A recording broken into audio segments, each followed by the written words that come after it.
Eu peço que a igreja abra a sua Bíblia comigo na primeira carta de Pedro, capítulo 1. Primeira de Pedro, capítulo 1. Palavra de Deus, palavra inerrante, suficiente, autoritativa para a nossa salvação. Vamos ver qual é a mensagem de Deus para a minha vida e para a sua vida nesta manhã. Temos muitos visitantes aqui, graças a Deus pela vida de todos vocês, que Deus possa falar ao coração de vocês por meio desta palavra. 1 de Pedro, capítulo 1, versículos 1 e 2. Ouça com fé a leitura da palavra do Senhor. Diz assim a palavra de Deus: Pedro, apóstolo de Jesus Cristo, aos eleitos que são forasteiros da dispersão no Ponto, Galácia, Capadócia, Ásia e Bitínia, eleitos segundo a presciência de Deus Pai, em santificação do Espírito, para a obediência e a aspersão do sangue de Jesus Cristo. Graça e paz vos sejam multiplicadas. Até aqui a palavra de Deus nesta manhã. Vamos orar mais uma vez? Santo e eterno Deus, lida foi a tua palavra. Senhor, obrigado por ter revelado, por meio da pena do teu servo Pedro, esta palavra tão rica para todos nós, para a tua igreja, Senhor, para todos aqueles que querem entender o teu plano de salvação em Cristo Jesus, para todos aqueles que querem professar a sua fé em Cristo. Obrigado, Senhor, pela tua palavra, que o teu Espírito nos instrua, que o Senhor aquiete o nosso coração e mente em tuas mãos nesta hora, para que possamos compreender aquilo que o Senhor quis revelar à tua igreja perseguida no primeiro século, e quer falar a cada um de nós hoje também. Fala conosco, Senhor, fala conosco na vida daqueles que também assistirão esta pregação depois no canal da igreja, que o teu Espírito a todos nos conforme cada dia mais à imagem do teu Filho Jesus, porque para isso nos chamaste, Senhor. Louvamos o teu nome, ó Deus, por esta hora, e oramos em nome de Jesus. Amém. Meus irmãos, uma música na década de 80, olha só, isso aqui entrega a idade, do pregador, mas na década de 80 do século passado, uma música ficou muito conhecida e ainda toca hoje, e mexe com muitos corações, porque fala da vida de muitas famílias. É aquela música do Sérgio Reis, Filho Adotivo. Começa assim: com sacrifício eu criei meus 7 filhos, do meu sangue eram 6, e um peguei com quase um mês. A música fala que um pai teve 6 filhos biológicos e um filho adotivo. Esses filhos cresceram, os 6 filhos biológicos estudaram, se formaram doutor, Dona Lisete, e foram embora. E esse pai, passou o tempo, ele ficou muito doente, e ele foi morar num asilo. E lá naquele asilo, só um filho ia vê-lo, só um filho visitava, era o filho adotivo. E esse filho casou, trabalhou, comprou casa, o seu neto ia chegar. E em determinado dia, ele então foi buscar o pai no asilo. E eu fico imaginando, meus irmãos, a alegria no coração deste homem. Um filho grato por aquilo que o seu pai adotivo havia feito na vida dele. O seu pai biológico o havia abandonado por alguma razão, que nós não conhecemos na música. Mas é a história de muitas famílias. Enquanto este homem adotou aquela criança, a amou, cuidou dela, nutriu a sua vida. E em determinado momento, este homem, com gratidão ao coração pelo que o pai havia feito em sua vida, volta para buscar o pai no asilo. E de fato, deve ter sido grande a alegria no coração desse pai. Meus caros, Deus também espera essa gratidão dos seus filhos adotivos neste mundo. Esses filhos nasceram sem pai, porque Adão os abandonou na vida quando decidiu pecar no jardim. Mas Deus enviou o seu único filho amado, Jesus Cristo, para que pela sua morte e ressurreição, aqueles que nele crescem, professassem a sua fé nele, fossem adotados como filhos de Deus e voltassem para o lar. Pedro está lembrando aqui seus leitores em seus dias desta verdade. Essa verdade que diz que aqueles leitores que estavam sendo perseguidos naqueles dias, por terem fé em Jesus Cristo, eles haviam sido adotados pela fé em Cristo, eles foram salvos pela cruz de Jesus, e Deus esperava deles uma resposta de gratidão, vida de obediência e serviço, vida que agora teria prazer em continuar seguindo para a glória de Deus, porque em Cristo Deus os havia trazido para o lar, para a sua família. Daí o título desse sermão: eleitos para a salvação. Olha comigo de novo o versículo 1. Olha como começa Pedro aqui. Pedro, apóstolo de Jesus Cristo, aos eleitos que são forasteiros da dispersão no Ponto, Galácia, Capadócia, Ásia e Bitínia. Olha como ele começa mostrando as suas credenciais, e há uma razão para isso. Ele diz, Pedro, apóstolo. A palavra apóstolo significa enviado. Enviado por quem? Pedro havia sido enviado para pregar o Evangelho por Jesus. E há algumas características credenciais para que alguém fosse chamado apóstolo. Jesus, ali, quando institui os seus apóstolos e depois, ressurreto, já ali naquele concílio antes do Pentecostes, em Atos capítulo 1, Judas se enforcou, é preciso substituí-lo. Como que a gente vai fazer isso? Como que a gente vai eleger os homens? Tem que ter 3 características. Tem que ser uma pessoa que foi chamada por Cristo, que caminhou com Cristo e que foi testemunha ocular da sua ressurreição. Então, é botado Matias. E Pedro cumpre esses 3 requisitos. Ele foi chamado por Cristo, ele aprendeu com Cristo durante pouco mais de 3 anos, e ele foi testemunha ocular da ressurreição de Jesus. Paulo, quando ele olha para si também como esse apóstolo que chegou depois, porque Paulo também preenche esses 3 requisitos numa outra perspectiva, mas ele preenche. Olha que interessante, ele se vê como um embaixador de Cristo. Ele fala isso em 2 Coríntios 5:20. O embaixador é aquele que é enviado para representar uma autoridade. E ele não pode mudar a mensagem dessa autoridade. Ele tem que falar exatamente o que ele foi comissionado por essa autoridade. Ele representa, ele tem o peso da palavra dessa autoridade. Veja, o embaixador brasileiro na China, ele fala pelo Estado brasileiro, pela nossa nação. E ele defende os interesses da nossa nação. Pois bem, isso é um apóstolo. Isso é um embaixador de Jesus Cristo. Paulo ainda, quando escreve aos Gálatas, olha como ele diz. Olha como ele se apresenta à igreja da Galácia. Ele diz assim, lá em Gálatas 1, de 11 a 12. Paulo, apóstolo, não da parte de homens, nem por intermédio de homem algum, mas por Jesus Cristo e por Deus Pai. Veja quem o comissionou. Foi Cristo e foi o Pai.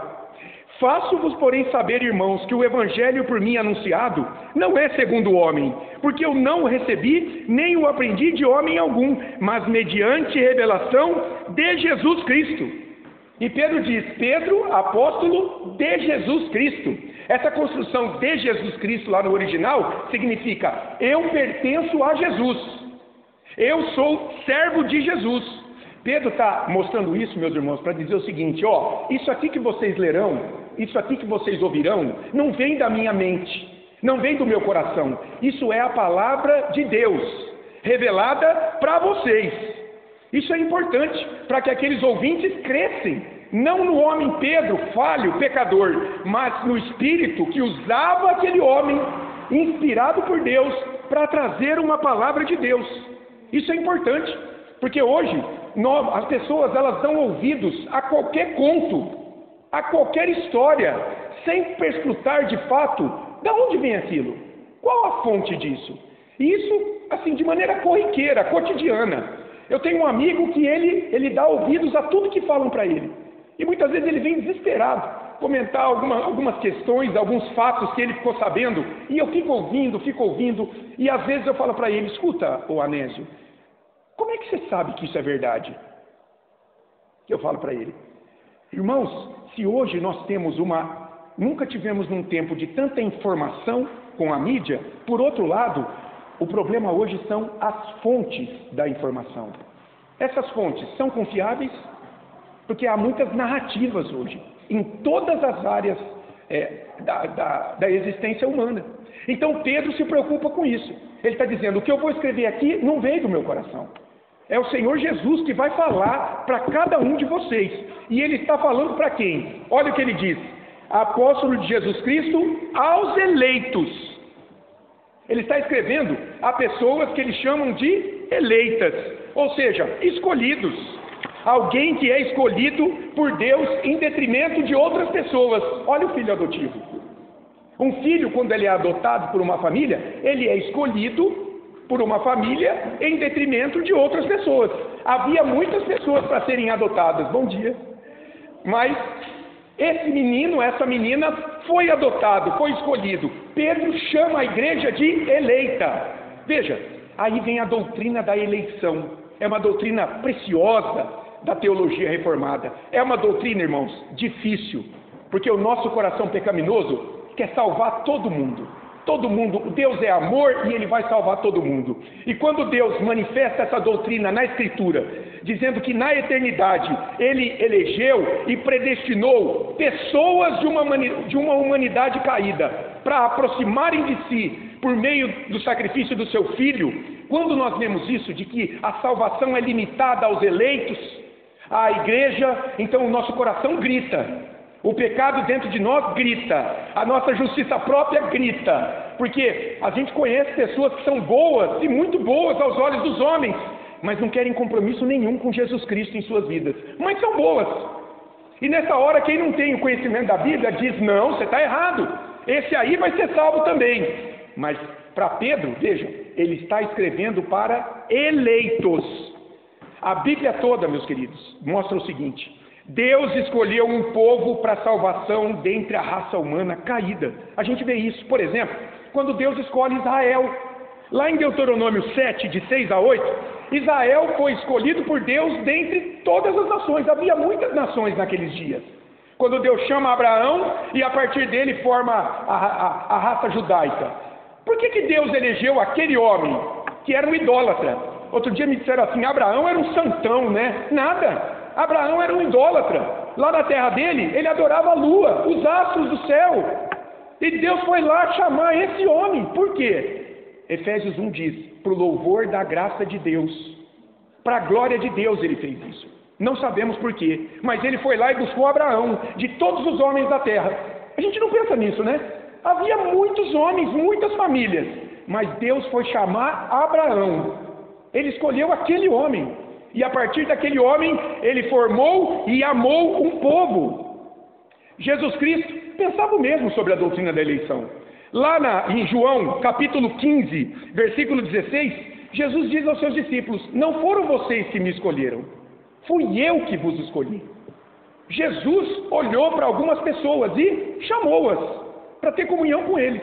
Para outras, ele não chamou. Mas algumas pessoas ele olhou e chamou. E na oração sacerdotal, pouco antes da cruz, João 17:9, Jesus ali é claro, ele ora ao Pai pelos seus discípulos, não pelo mundo descrente. Ele fala: Pai, é por estes que o Senhor me deu que eu estou orando. Então veja aí novamente a eleição. Paulo, em Efésios capítulo 1, deixa claro que ele também cria na doutrina da eleição. Ali no capítulo 1, de 3 a 14, Paulo diz das bênçãos espirituais que temos em Cristo. Deus na eternidade nos elegeu, na plenitude do tempo o Senhor nos remiu pelo seu sangue, e o Espírito Santo sela essa redenção, essa salvação no coração dos eleitos, no coração da igreja. Portanto, a Bíblia diz o seguinte: a salvação não é universal, não é para todas as pessoas. Jesus morreu pelos eleitos de Deus. Jesus morreu pela igreja, foi por ela que ele derramou o seu sangue. A salvação é limitada àqueles que professam a sua fé em Jesus. Quanta esperança há nas nossas vidas? Há salvação. Aonde? Na fé, no nome de Jesus Cristo. Então, isso traz esperança. Deus não abandonou o seu povo perdido em pecado. Depois da queda de Adão e Eva, Deus poderia ter passado a régua e matado todo mundo. O dilúvio mostrou, né, a bondade e a misericórdia de Deus, preservando Noé e a sua família, que criam nele, que estavam firmes com ele. E hoje Deus ainda tem preservado pessoas que entregaram suas vidas a Jesus Cristo. E como estão vivendo esses escolhidos, esses eleitos, nos dias do apóstolo Pedro? E muitos ainda hoje.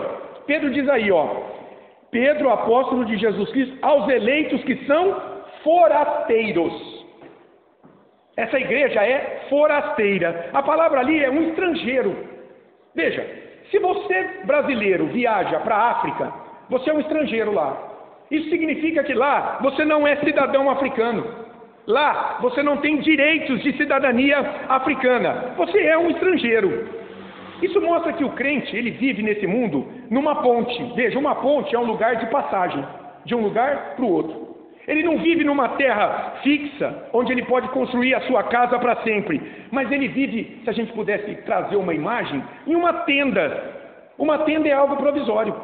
Algo que você arma e desarma. Algo que está aqui e daqui a pouco não está mais aqui. Assim é a igreja verdadeira de Cristo.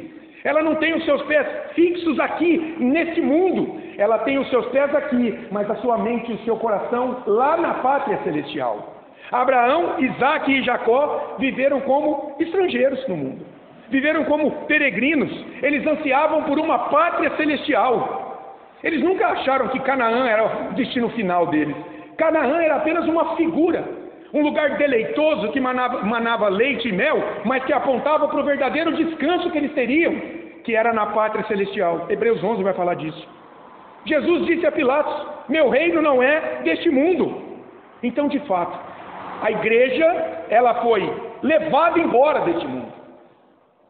Jesus diz assim, vocês, eu vos tirei do mundo. Vocês não pertencem mais ao mundo. Eu vos escolhi dele. Nós estamos com os pés aqui no mundo físico, claro. Ninguém é um espírito aqui, né? Nós temos carne e osso. A gravidade nos prende na terra. Mas a questão é, o nosso coração, a nossa vida, não está mais nas coisas desse mundo. O nosso prazer, o nosso deleite, a nossa alegria, a nossa esperança verdadeira, não está mais nas coisas desse mundo. Fomos eleitos de Deus para uma pátria celestial, para desfrutarmos de uma cidadania terrestre limitada, mas de uma cidadania celestial plena em Cristo Jesus, firmados nas promessas de Jesus. Por que essas pessoas precisavam saber disso nesse momento em que estão sendo perseguidas aqui? Pedro diz, elas estão espalhadas por muitos lugares, elas perderam bens, elas perderam tudo. Nós não fazemos ideia, irmãos, do que era ser cristão nesses dias aqui, Quando Pedro diz aqui, que elas estão na dispersão, a palavra é espalhados em pelo menos 5 regiões: Ponto, Galácia, Capadócia, Ásia e Bitínia. Elas perderam tudo na vida. Os romanos, os judeus, os pagãos, as mandaram embora, as despejaram das suas casas, mataram os familiares, roubaram os seus bens, e essas pessoas estão dispersas. E Pedro está escrevendo para consolá-las, para confortá-las. Havia um contexto de perseguição naqueles dias que se agravava ainda mais. A história nos conta que em 17 de julho de 64, Nero, imperador romano, pôs fogo em Roma e culpou quem? Culpou os cristãos. Logo depois, em 66, 67, Pedro e Paulo foram martirizados como apóstolos de Cristo, fruto dessa perseguição aqui. E no ano 70, apenas 6 anos depois, o general romano Tito Flávio destruiu Jerusalém. E segundo conta um historiador, que não é nem cristão, Flávio Joséfo, um historiador judeu, ele diz que cerca de 1 milhão de judeus foram massacrados em Jerusalém, no ano 70. Então é nesse contexto de perseguição que Pedro começa escrevendo a sua carta. Perseguição que sempre foi marca da igreja de Cristo nesse mundo, sempre. Lá em João 15, 20, Jesus deixa claro para os seus discípulos, se perseguiram a mim, vão perseguir vocês também. Em Atos 8, versículo 1, diz que após a morte de Estevão, o primeiro mártir, o que aconteceu? Levantou-se grande perseguição contra a igreja. Em 2 Timóteo 3,12, Paulo diz àquele menino que estava lá em Éfeso, sendo pastor da igreja: Timóteo, todos quantos querem viver piedosamente em Cristo Jesus, serão perseguidos. Mas veja, aí que está o ponto. Serão perseguidos, sofrerão por fazer o bem, diferente daquele que sofre por fazer o mal. Porque, em algum grau, todas as pessoas experimentam dor, sofrimento, privações neste mundo. Agora a questão é, você quer sofrer servindo a Cristo ou não? Pedro aí mesmo, nessa primeira carta dele, no capítulo 4, se você quiser ir para frente aí comigo, 1 Pedro 4, 15 e 16. Olha como ele diz, olha a relação que ele faz, o do sofrer fazendo bem e do sofrer fazendo mal. 1 Pedro 4, olha o 15 e o 16. Não sofra, porém, nenhum de vós como assassino, ou ladrão, ou malfeitor, ou como quem se intromete em negócios de outrem. Mas, se sofrer como cristão, não se envergonhe disso. Antes, glorifique a Deus com esse nome. E por quê? Agora você vai para o versículo 14. Se pelo nome de Cristo sois injuriados, quer dizer, vocês estão sendo perseguidos e sofrendo, bem-aventurados sois, porque sobre vós repousa o Espírito da glória e de Deus. Que coisa impressionante, Pedro está dizendo aqui. O Espírito da glória e de Deus repousa sobre a vida daquele que sofre, porque professa a sua fé somente em Jesus Cristo, como seu Senhor e Salvador. O que certamente serve de conforto, de força nas horas de dor, sempre contando com a firme promessa desta recompensa de glória eterna nos céus, não aqui, não nesta terra, mas no céu, na pátria celestial, como Jesus nos diz em Mateus 5, de 11 a 12. Paulo, ou melhor, Pedro, ele está escrevendo esta carta para consolar, fortalecer a igreja de Cristo em meio à perseguição. E prossegue no versículo 2, olha como ele destaca novamente a doutrina da eleição. Isso é impressionante. Olha o versículo 2. Eleitos segundo a presciência de Deus Pai em santificação do Espírito, para a obediência e a aspersão do sangue de Jesus Cristo. Graça e paz vos sejam multiplicadas. Olha aí novamente. Eleitos segundo a presciência de Deus Pai. Mais uma vez, destacado a questão da eleição. Pedro não está escrevendo para qualquer pessoa, ele está escrevendo para a igreja, que foi eleita, foi chamada, foi remida, está sendo santificada pelo Espírito por professar a fé em Jesus Cristo. É para eles que Pedro está escrevendo. Eleitos, aí tem uma palavra difícil, né? Segundo a presciência de Deus. Presciência, irmãos, trocando em miúdos, é um planejamento antecipado de Deus. Paulo, em Efésios 1, ele explica isso. Ele diz que antes de ser criada todas as coisas, Deus elegeu um povo, predestinou um povo, para que pelo sangue de Cristo esse povo fosse remido dos seus pecados. Veja que interessante. Deus, na eternidade, olhou para uma humanidade que estava caída, corrompida, que não tinha crédito diante de si, e ele escolheu uma parte dessa humanidade. Ele elegeu para quê? Para derramar o sangue de Cristo, para derramar o Espírito Santo de Cristo sobre essa humanidade, para salvá-la, para conduzi-la aqui segundo o conselho da sua vontade. Paulo fala em Efésios 1:11. Deus fez isso segundo o conselho da sua vontade.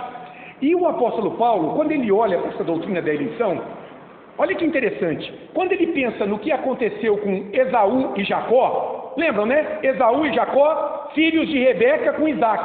Está lá na barriga de Rebeca, Esaú e Jacó. E o que diz a Escritura? Deus escolhe um e rejeita o outro. Por quê? Eles tinham praticado alguma obra, alguma coisa para serem eleitos ou não? Não. Deus faz isso por louvor da sua graça, da sua misericórdia. Deus elege Jacó, rejeita Esaú. A gente lê isso lá em Romanos 9, de 11 a 13. Olha só. Romanos 9:14, Paulo dá a resposta para aqueles que inquirem Deus, aqueles que questionam a justiça de Deus em escolher um e não outro. Paulo diz assim: que diremos, pois? Há injustiça da parte de Deus? De modo nenhum. Deus tem misericórdia e salva quem Ele quer. Então, não depende das obras da pessoa, mas de Deus usar a sua misericórdia. Meus caros, a Bíblia diz que ninguém tem crédito diante de Deus. E eu gosto de uma ilustração que é simplesinha, mas ajuda muito. Imagina que você é credor de duas pessoas. Você tem dois devedores. Você é credor deles. E você decide perdoar um e não perdoa o outro. Eu te pergunto, esse que não foi perdoado, pode exigir o perdão? Claro que não. Você é o credor. O direito é teu.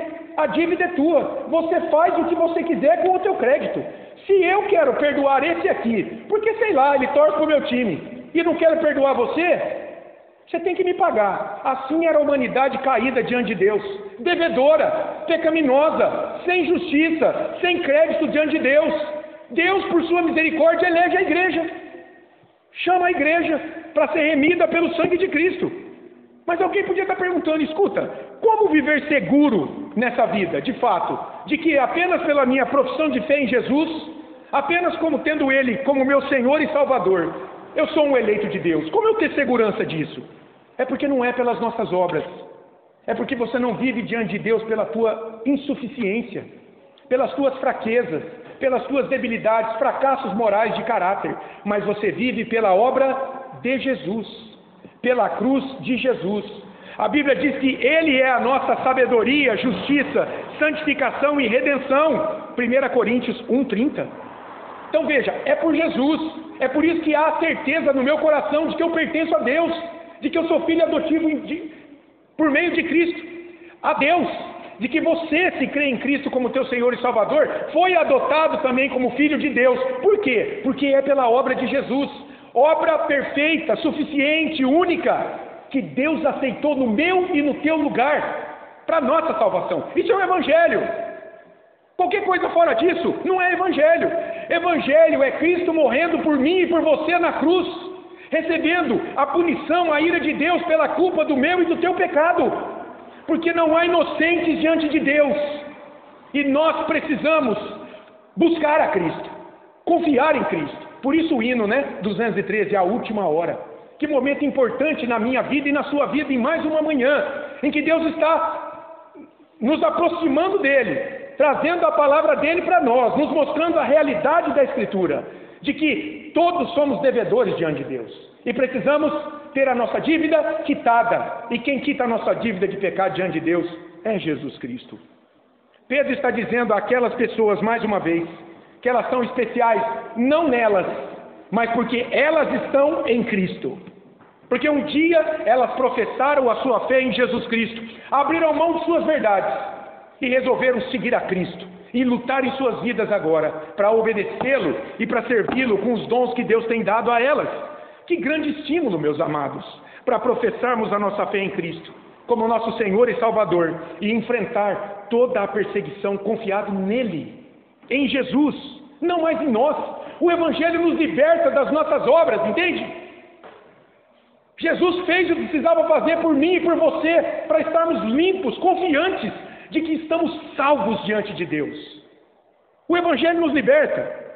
A vida verdadeira com Deus nunca dependeu das nossas obras, da nossa caridade, méritos, honestidade, bondade, amor ao próximo, ativismo religioso. Veja, tudo isso tem o seu lugar, mas como resposta de gratidão pela salvação que Deus nos deu quando cremos em Cristo.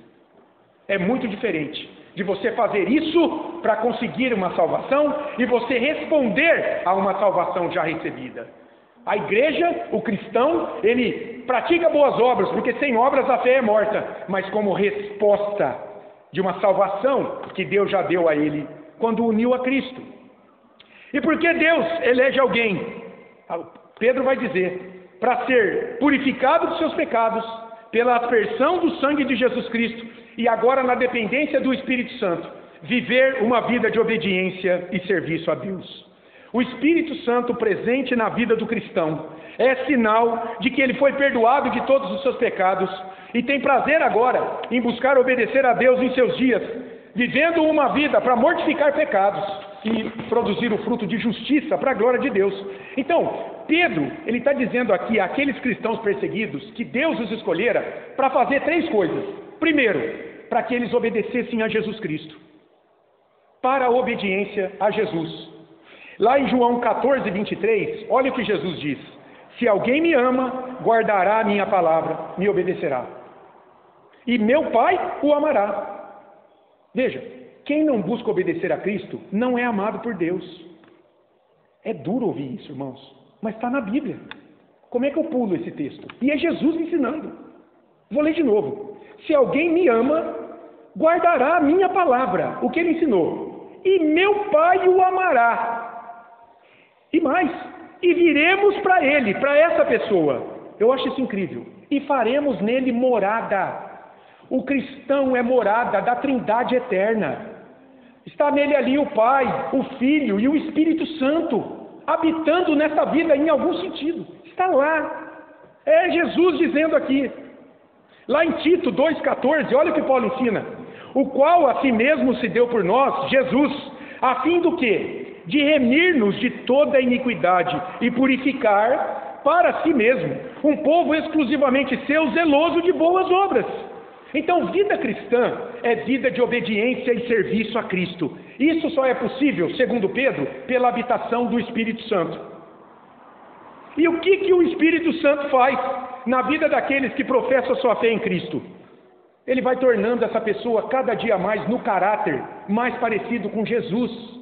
É a obra de santificação que vai mortificando esse resto de corrupção em nós e vai fazendo com que a gente produza o fruto do Espírito.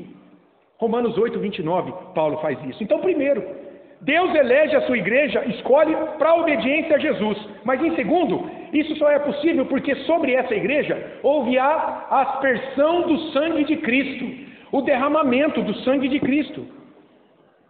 A santificação, ela decorre da justificação, que acontece quando Deus, no seu tribunal, te declara inocente, condenando os teus pecados em Cristo e atribuindo por graça a justiça de Cristo a você. Então a tua culpa e os teus pecados, Deus imputa a Cristo. A justiça perfeita de Cristo, Deus imputa a você. E nessa via de mão dupla, você é justificado. Você é declarado inocente dos teus pecados diante de Deus. Essa obra da justificação. E por que tem que ser assim? Porque ninguém impuro espiritualmente pelos seus pecados pode comparecer na presença de um Deus santo. Ninguém. É preciso que o pecador seja perdoado, purificado dos seus pecados. E aí, a gente se lembra, por exemplo, de alguns rituais dos judeus no Antigo Testamento. Lá em Números 19, quando Deus está instituindo a forma do povo dele o adorá-lo, ele institui as águas purificadoras. Então, eles tinham lá que preparar com cinza de um animal, uma determinada água. Para quê? Para que quando um israelita relasse num cadáver, ou então fosse acometido de lepra, que era muito comum, ele comparecesse na presença do sacerdote, e o sacerdote então aspergisse aquela água nele, e ele ficaria cerimonialmente puro para prestar culto a Deus naqueles dias ali no tabernáculo. Então era o ritual de purificação. E isso apontava para quê? À luz do Novo Testamento, apontava para o sangue de Jesus, que purifica o pecador de todo o pecado. Por isso, o próprio Pedro, em Atos 4,12, vai dizer que não há salvação em nenhum outro nome, porque abaixo do céu não existe nenhum outro nome dado entre os homens pelo qual importa que sejamos salvos. Porque é pela mediação do sangue de Cristo. É porque Deus, de maneira espiritual, crianças, derramou o sangue de Cristo sobre a vida de vocês espiritual. Vocês nasceram de novo, para uma vida agora com Deus. Agora vocês estão limpos, purificados de toda a sua culpa. Porque é isso que Satanás faz quando um pecador peca. Por isso que ele é chamado de acusador. O pecador peca, Satanás fala para Deus: Deus, ele pecou, quebrou a tua lei, pode matá-lo. E Deus é justo, irmãos. Ele disse em Gênesis 2,17: no dia em que vocês me desobedecerem, certamente vocês morrerão. Toda a humanidade está debaixo dessa sentença de morte. Lá de Gênesis 2,17. Quem escapa dela? A igreja de Cristo. Porque o Senhor matou, mortificou, aniquilou os nossos pecados que nos matavam em Cristo. Percebe? Nós só podemos prestar culto a Deus por meio de Cristo. Orar a Ele por meio de Cristo. Dizer que Ele é o nosso Pai por meio de Cristo. Ter comunhão com a igreja por meio de Cristo. Cristo é a chave da salvação de uma pessoa. Da alegria, do contentamento, de uma vida segura, de que ela caminha com Deus nesse mundo. É aqueles que confessam Jesus. Pedro, nesse versículo 2 aqui, ele nos revela que a salvação, olha só, é obra da Trindade na vida de uma pessoa. Veja aí o versículo 2. Fala de Deus Pai, fala do Espírito Santo e fala de Jesus Cristo. O mesmo Deus que se apresenta em 3 pessoas. Na essência, um Deus só, mas em 3 pessoas. Então, em segundo lugar, Pedro está dizendo que a igreja é eleita pela aspersão do sangue de Cristo. E qual o resultado disso? Prático.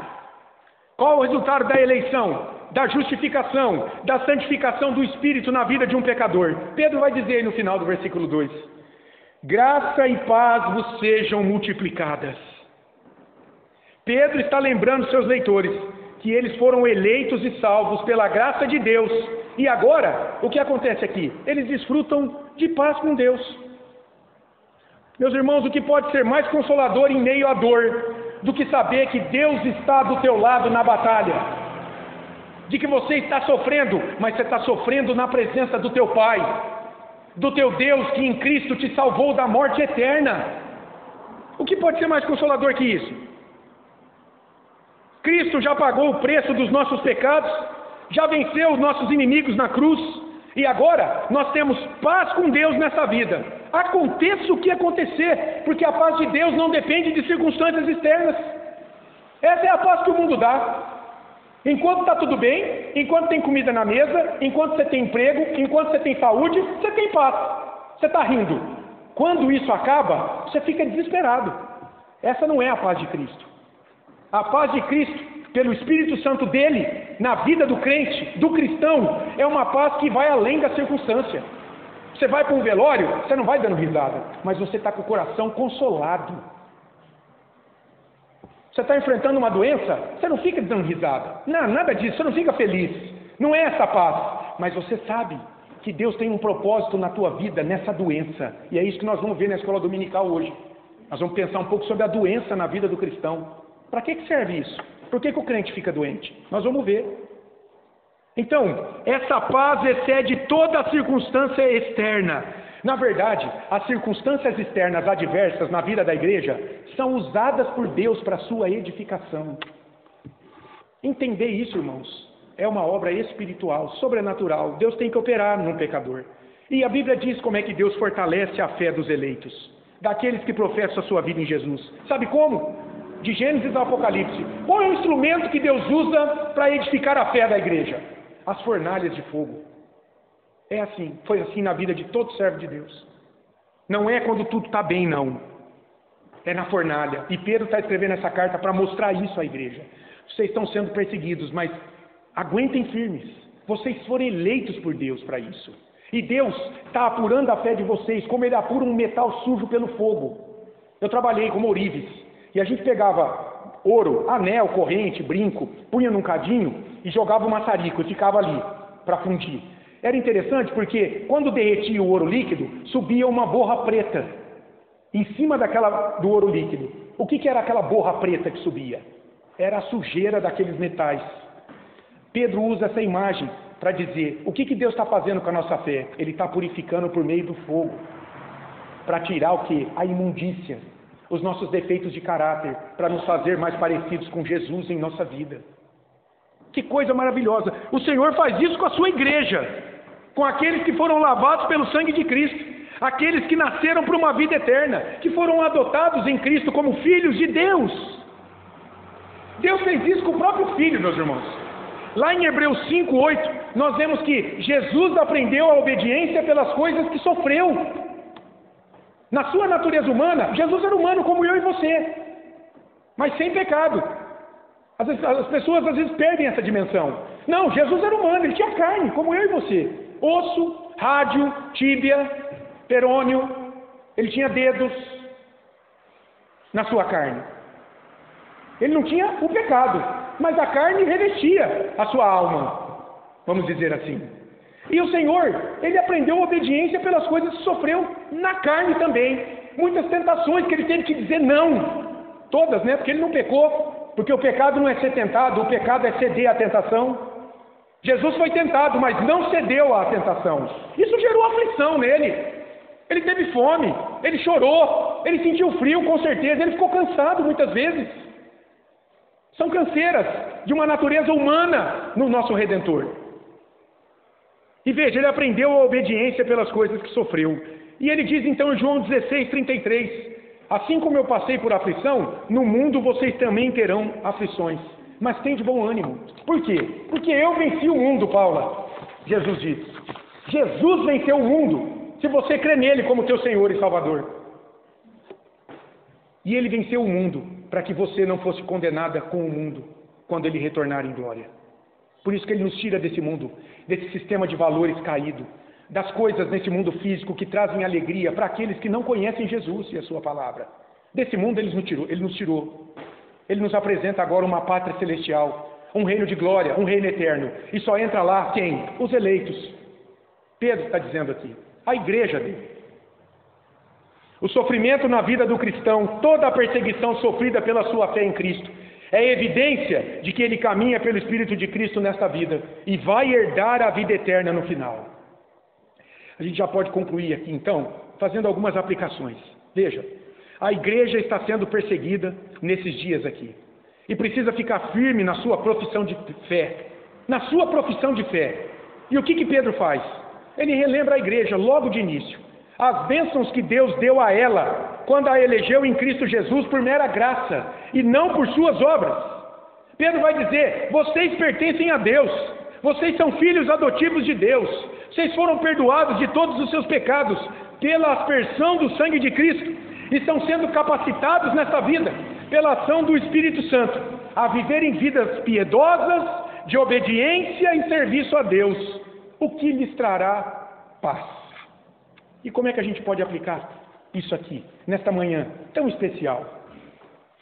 Hoje, os nossos irmãos Sérgio, Patrícia, Maria e Célia, e eles estão professando aqui publicamente a sua fé em Jesus Cristo. E por que eles estão fazendo isso?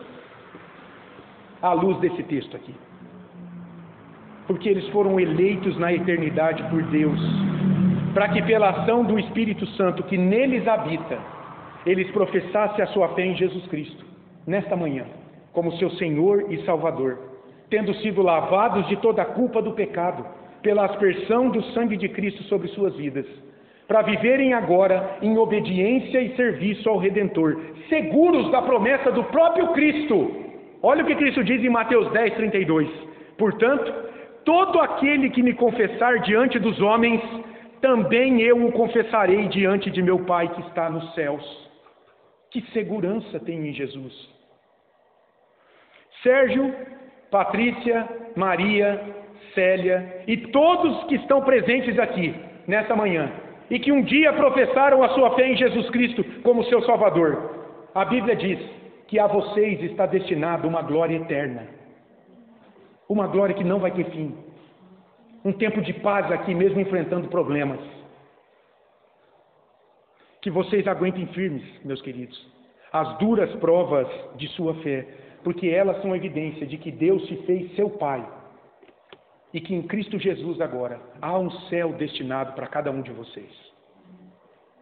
E se você que está aqui nesta manhã ainda não professou a sua fé em Jesus Cristo como teu Salvador, meu querido, Ele está te chamando nesta manhã e Ele está te dizendo o seguinte: venha a mim, você que está cansado e sobrecarregado, e eu te aliviarei. Eu te aliviarei. Você que está cansado das tuas falhas, da sua insuficiência moral diante de um Deus que é santo, de sofrer contra as injustiças desse mundo, de viver sem respostas quanto ao real sentido da sua vida, vá a Cristo e encontre libertação, paz, uma paz que talvez você ainda não conheceu e que você talvez tanto tenha buscado. Primeiro, encontre paz com Deus. Porque se você não tem Cristo como teu Senhor e Salvador, você está debaixo da ira de Deus pelos teus pecados. E se você morrer sem Jesus como teu Salvador, você será condenado a um tormento eterno. Então, em primeiro lugar, você tem que buscar a paz com Deus. Não é à toa que os 10 mandamentos, os 4 primeiros mandamentos, trazem o quê? O nosso relacionamento com Deus, em primeiro lugar. Depois com o próximo. Em primeiro lugar, nós temos que acertar nossa vida com Deus. Então, o Senhor está te chamando nesta manhã para que você vá a Ele, busque conhecê-lo na palavra dEle, se esforce, você não paga nada, dê um passo além daquilo que você chama de fé, que talvez não esteja em Jesus Cristo, e vá até Deus para ser reconciliado com Ele. E em segundo lugar, que você possa ser reconciliado também com o teu próximo, que você possa ser usado por Deus na sua vida, para benefício do teu próximo, para abençoar a vida do próximo. São os 6 mandamentos da lei, os 6 últimos mandamentos da lei. O nosso relacionamento com o próximo. E você vai, de fato, receber essa paz que vem de Deus, essa paz que excede todo o entendimento, essa paz que é sobrenatural, essa paz que nos mantém de pé quando tudo está desabando ao nosso redor. Essa paz com Deus, com os homens, conosco, ela só pode fluir de uma vida entregue nas mãos de Jesus Cristo, que vive agora na dependência do seu Espírito. Amém, meus irmãos? Graças a Deus pela vida de vocês. Vamos orar mais uma vez? Senhor, aplica esta palavra com graça aos nossos corações. Que o Teu Espírito possa vasculhar a nossa alma e mente. O Senhor conhece a necessidade de cada filho Teu que está aqui nesta manhã. Que Teu Espírito possa, de fato, ó Deus, aplicar esta palavra com poder. Que o Senhor repreenda o inimigo, para que ele não roube esta palavra do coração das pessoas que estão aqui, Senhor. Que o Senhor possa converter corações. Que o Senhor possa fortalecer a fé daqueles que já são Teus. Ajuda-nos. Nós precisamos muito do Senhor, ó Deus. Muito obrigado por esta igreja, muito obrigado pelas pessoas aqui desta igreja que têm tido compromisso com esta obra na cidade de Nova Granada. Que o Senhor continue a abençoar o coração delas. Obrigado pela fidelidade delas, Senhor, em apoiar este ministério. Tudo é para a Tua glória, Deus, tudo é para o Teu louvor. É para que o Evangelho seja disseminado nesta cidade e muitos corações de pedra sejam transformados em corações de carne que pulsam pelo Teu reino. E muitas mentes sejam purificadas pela Tua palavra sendo pregada com fidelidade, para que vidas renasçam das cinzas para a glória do Teu nome, Senhor. Faz isso aqui, Senhor, usando vidas tão imperfeitas como nós, no poder do Teu Espírito Santo. Assim te pedimos em nome de Jesus. Amém.